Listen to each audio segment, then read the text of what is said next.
Bonsoir. Quel était le souhait du pape François lorsqu'il a institué cette journée en 2015 et à quoi correspond-elle surtout?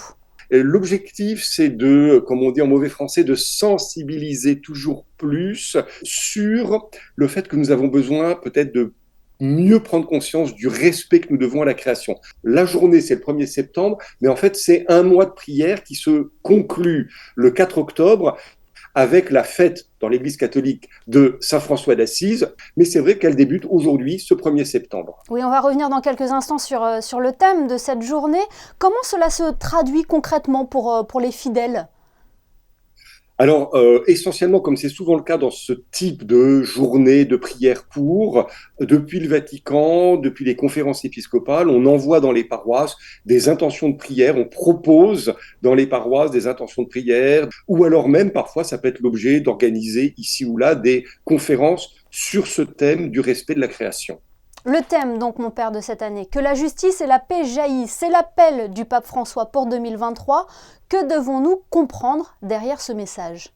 Il y a une dimension très politique, mais le pape François nous a habitués à des interventions très politiques. Cette année, vraiment, si on le lit dès le bien, c'est un appel du pape pour que cessent les injustices contre tous ceux qui subissent ce qu'il appelle les injustices environnementales et climatiques. Et il mentionne en particulier le consumérisme rapace, l'idée que on pourrait tout consommer tout le temps, etc.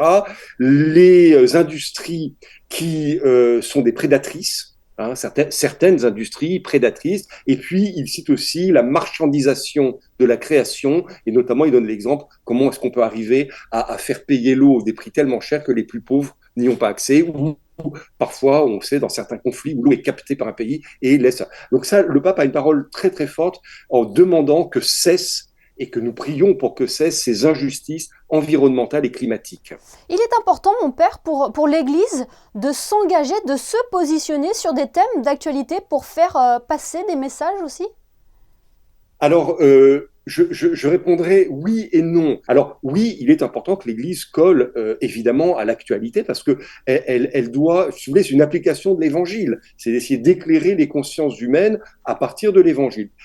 Non, en ce sens que, je m'explique, ce thème de l'écologie, l'Église le porte depuis très longtemps. Parce que, si vous voulez, si nous lisons bien la Bible, et si nous comprenons bien notre foi, nous savons qu'en effet, toute cette nature qui est autour de nous est un don de Dieu. Et finalement, pour le chrétien, pour le catholique, l'écologie, ça devrait être quelque chose de complètement naturel, pas forcément dans sa dimension politique. On ne demande pas aux gens forcément de voter pour un parti écologique, ça c'est encore une autre question. Mais, et le pape d'ailleurs nous y invite dans cette lettre en disant prendre soin de la maison commune, prendre soin de la nature, ça doit être quelque chose de complètement naturel pour un chrétien.